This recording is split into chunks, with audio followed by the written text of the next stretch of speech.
I've coined my own term, which is Eden Fruitarianism, which I consider to be a moral extension or an ethical extension of veganism. If you are living on predominantly fruit or only fruit, you are sourcing most of your food from trees such as this one here.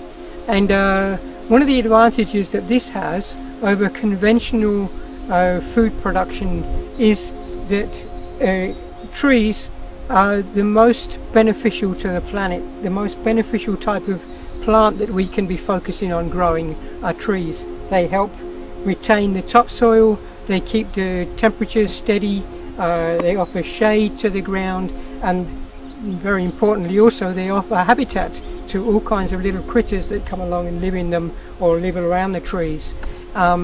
If you're going to compare that, on the contrary, to monocrops of cereal, grains, wheat, rice, barley, rye, all these kind of things, they require every 6 months or at least every year that huge tractors go through the field with their blades, turning around the earth and destroying any wildlife habitat that happens to find its home within those fields. So you'll get not only will they lose their habitats, but in many cases they'll also lose their lives. If you look at any field which is growing naturally, you'll find that that there's probably hundreds of different types of plants growing within a small square, 10 square meters for example. Be hundreds of different types of plants that grow there. But when you're growing just wheat, you only want the wheat in that field. This is so unnatural, and the only way that it can be done effectively, efficiently, is by the use of chemicals, which are once more very, very harmful to the environment and incredibly harmful to any little animal or little beings that find their home on that in that environment. Now, I'm aware that fruit trees are often also sprayed, but the tractors never come along underneath these trees and turn around the soil. There's no need to do that. You'll be disturbing the roots and probably killing the trees if you do that. So tractors are not there. Any chemicals that are used are never as much in comparison to what's needed in order to get one field only growing one particular type of grass or wheat or grain. If we get our food from trees, you'll find that you don't any longer need to cook food.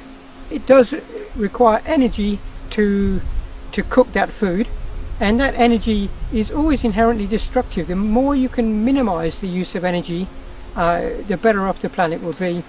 We've all heard that age-old dilemma of what about plants though, that's thrown at us by carnists on whenever they feel threatened in some way by the fact that you're not eating animals. They might say, well, you're eating plants have got feelings too. Now, although I don't try and equate plants and animals, because I certainly recognize that taking the life of an animal is very, very different to taking the life of a plant, I do nevertheless recognize that if I was to come along here and cut this tree down for no good reason, or because I felt like I wanted to eat the trunk of the tree, it would be very sad. I mean, this tree is growing here quite happily, and it's in the prime of its life, and to take it down, I think, is not a nice thing to do. A lot of the foods that vegans eat, which aren't coming from trees, there'll be things like carrots and cabbages and lettuces and radishes and I don't know, many different things that are included in a vegan diet, and pretty much always harvesting those foods require that you totally kill that plant off. So if you pull a carrot from the ground, you're effectively killing that carrot. That carrot's gone, it's dead. If you chop the head of a cabbage off to eat the cabbage, that cabbage will never get a chance to go to seed and to spread its seed around. It's gone, it's dead. If I want to eat a lemon from this tree, I'll take the lemon from the tree very gently. He's ripe and ready for picking. And this lemon, I'll eat him away from the tree, and when I finish with him, I'll discard the seeds. It's a symbiotic pact between myself or any other human who's eating from the tree and the tree. The tree effectively wants for me to find this fruit appealing, to look at it and smell it and think, wow, yeah, this is appealing. This is appealing to the eyes, to the nose, to the senses. This fruit is the only food on the planet which has the potential to be 100% free of any karmic debt. There's no harm done. When I take the lemon from the tree is living. The tree is completely unharmed. This fruit was ready for picking. I just needed to touch it and it fell into my hands. If a carnist asked me, well, okay, I might eat animals but you eat plants, I'll say, actually no, I don't. I eat fruit from the tree. I don't harm the plant. I look forward to the day when I believe more and more people will adopt this lifestyle, more and more people will understand the sensibility in focusing on fruit tree growing rather than monocrop growing. I think it has a potential, if we all were to focus on eating more fruit instead of eating these other things, that we could effectively one day turn this planet into a Garden of Eden.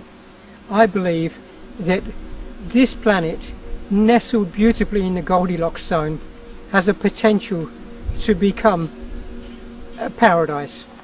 This is something which has the potential to radically transform the way we live on this planet and the way we regard all other species, including plant life.